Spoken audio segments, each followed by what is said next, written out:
Are you looking for an athletic scholarship? You're in the right place. This is the Recruit Me Athletic Scholarship Podcast, the longest-running podcast on recruiting and athletic scholarships. We're here to help your family navigate the recruiting road all the way to an athletic scholarship. He's a recruiting expert and a dad of 2 college athletes. He has a wealth of experience to share. Here's Recruit Me CEO, Brent Hanks. Welcome to episode 455 of the Athletic Scholarship Podcast. Thank you for tuning into the Athletic Scholarship Podcast. Please like and share the Athletic Scholarship Podcast with other players, families, and coaches. Today I decided to go to Grok3 on X and use the Grok3 AI artificial intelligence mode to ask a recruiting question. Back in episode 452, I asked Grok3's AI the question, if I'm a freshman in high school, what should I be doing to get recruited to play a sport in college? You can get past the Athletic Scholarship Podcast episodes on the recruit-me.com website or on your favorite podcast app. Or go to YouTube under the @SKNAH20 name. Like I did in episode 452, I'm going to read you the response from Grok3, and then I'll give you Recruit Me's thoughts. The question I asked Grok3 today is, if I'm a sophomore in high school, what should I be doing to get recruited to play a sport in college?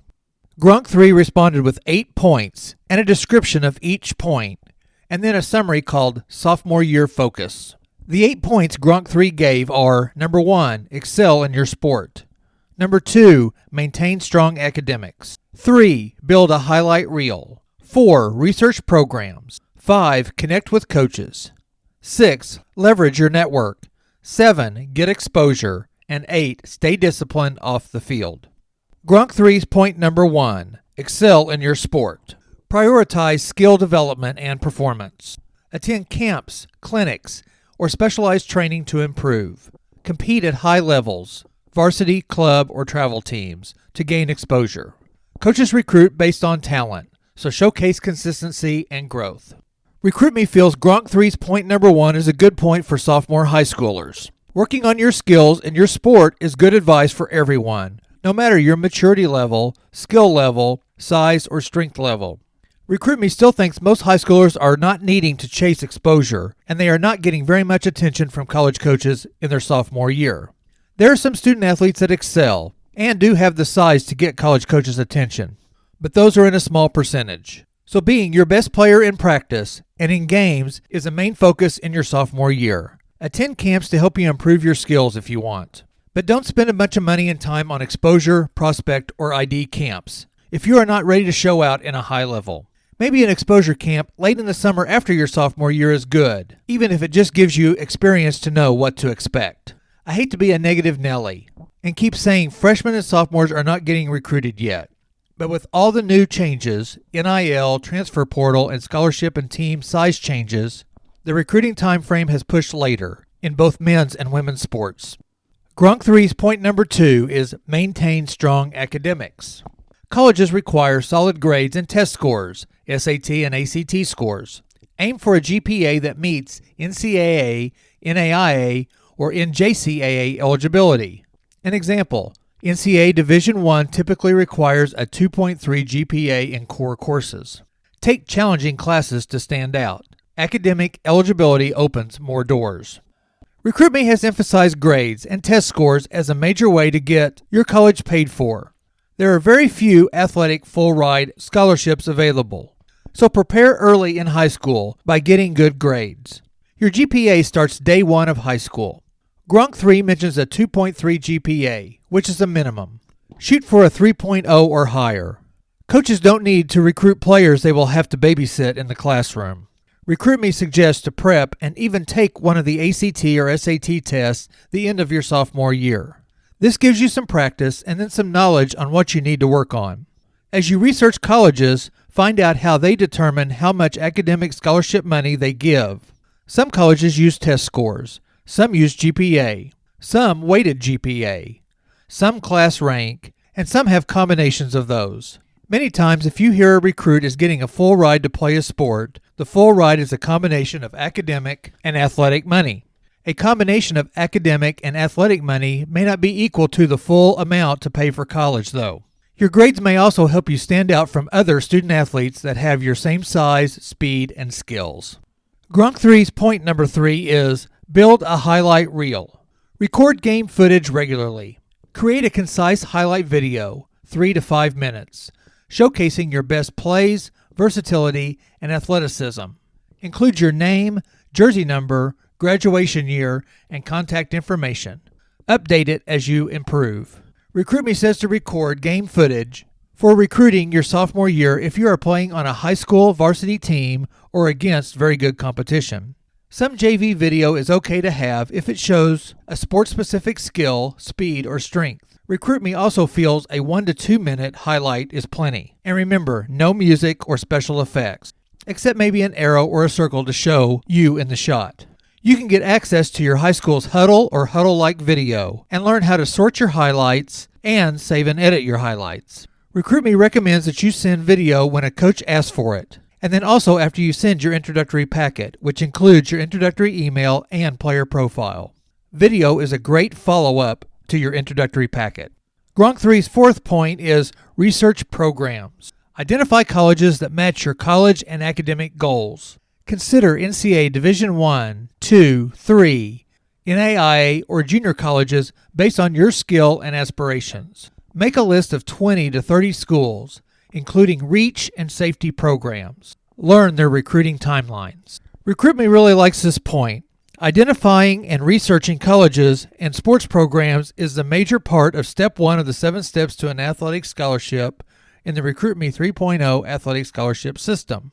Your freshman and sophomore years are the best times to build and research your college school list. If you use the RecruitMe Parameters Worksheet, the RecruitMe College School Worksheet, and the RecruitMe College Research Worksheet during your sophomore year, then you will be ready to contact coaches at programs that fit you as you enter your junior year of high school.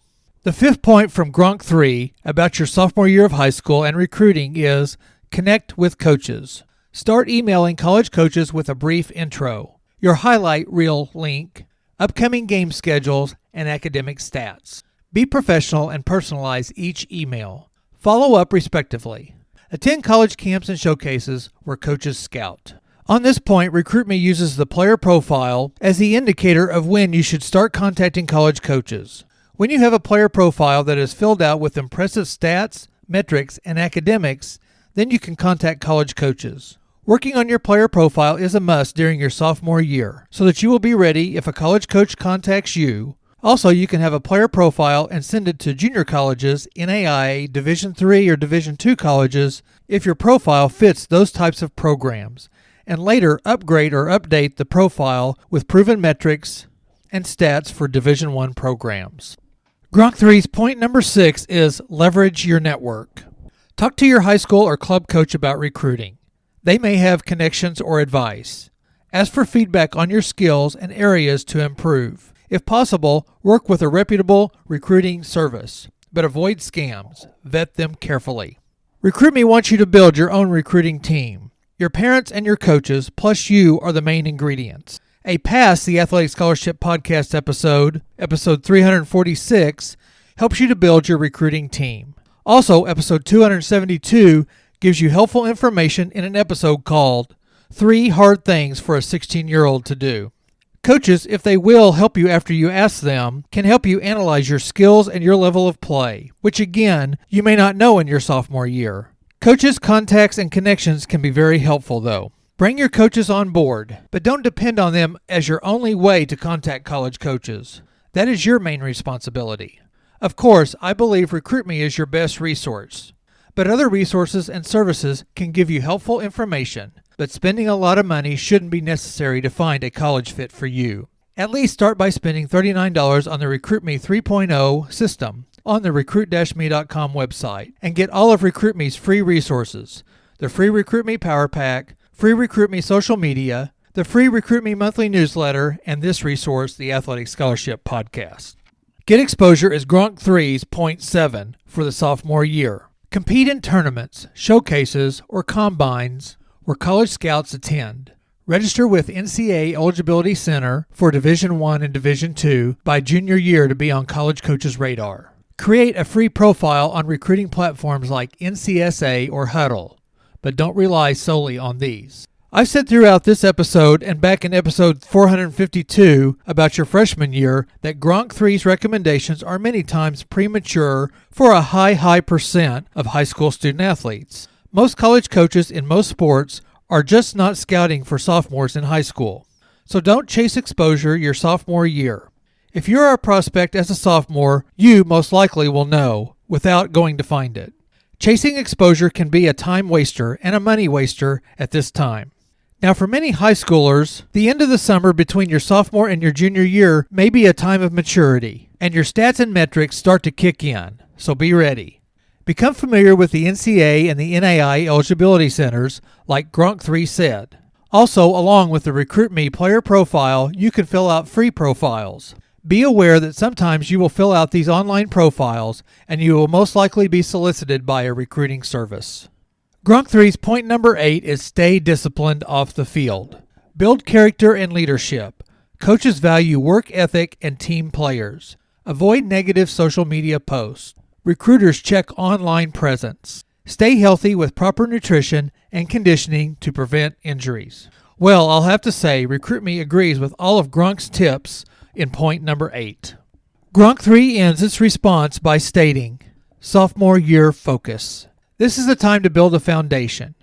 You're likely not signing yet, but you're setting up for junior year when recruiting intensifies. By summer before your junior year, aim at having a polished highlight reel, a target list of schools, and initial coaches' contacts. Stay proactive. Recruiting is competitive, and coaches notice persistence. I think that Grok3's summary is reading from the RecruitMe 3.0 system plan. Use both the sophomore and the freshman year of high school as a time to build your foundation for your recruitment. RecruitMe's system points you to getting ready for when most high school student athletes get recruited, and that's their junior year. Your first 2 years of high school will get you ready to be proactive as a college prospect at a level that fits you both athletically and academically.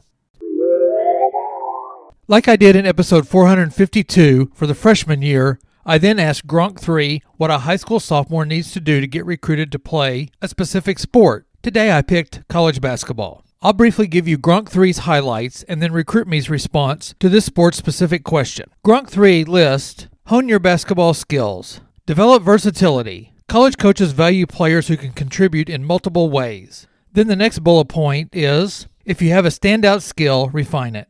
Grok3 adds, join a reputable AAU program and play in high-level tournaments. Also attend college-ran camps, elite showcases, or combines. Grok3 says these are scouting hotbeds before your junior year. Grok3 also recommends creating a highlight reel, and remember to maintain your academics. Its fifth point is to contact college coaches. It included subtitles of build a target list, email coaches, and attend college camps. Grok3 repeats to register with the NCAA Eligibility Center and maximize your exposure with social media. Grok3 lists a few recruiting services, but says not to rely on them alone. And also to talk to your coaches, both high school and club. Grok3's last point is to develop intangibles by showing hustle, leadership, and coachability. Work on physical metrics like endurance, agility, and strength, and basketball-specific skills like quickness and vertical jumping. Then avoid off-court issues. Grok3 gives a timeline here in the spring. Spring, focus on skill development and club team tryouts. Start compiling game footage and research schools, and create a preliminary list. Summer, play AAU and attend college camps. Then send emails and highlight videos to college coaches. Plus, register with eligibility centers. Fall, which is the start of your junior year, aim for a varsity spot. Keep up with academics and send your season schedule to college coaches. RecruitMe's stances on Grok3's points are that any recruiting and basketball skill preparation is on target and are good for most sophomores. But Grok3's getting exposure points are premature for most, and I mean like 90% plus of high school sophomores. Gronk mentions the AAU teams and playing for teams that play in front of college coaches. Again, most chasing exposure can get frustrated because you may not be ready for them to see you, but you think that it is important at this time. Go play high-level competition at your age group, and then play on a team that you can develop your skills. Don't just play on the highest level team and never get to shoot or handle the basketball. Find a right fit team to enhance and improve your play, not a team that just wins games, but you don't get competitive benefits. As your sophomore year progresses from fall to spring and then to the summer after your sophomore year, you may see a lot of changes in your maturity and your skills. You may go from a non-prospect to a prospect, all within your sophomore year. That is why starting in your freshman year and continuing to use the Recruit Me 3.0 system steps, especially steps 1, 2, 3, and 4, are important. You will also be ready when coaches call, and also when you should contact them. Here again are the 7 steps to an athletic scholarship. Step 1, select the right schools to contact. Step 2, write a great introductory email. Step 3, create your one-sheet player profile. Step 4, build your questionnaire. Step 5, track your communications. Step 6, send one-page or one-paragraph updates. And Step 7, make your school choice wisely. Thank you for listening to the Athletic Scholarship Podcast. Please like or give the Athletic Scholarship Podcast a 5-star rating and subscribe so you get notified for each new episode every Tuesday. The Athletic Scholarship Podcast is the world's longest-running athletic recruiting education podcast. Also, check out the recruit-me.com website for more recruiting resources. Thanks again, and I'll see you next week.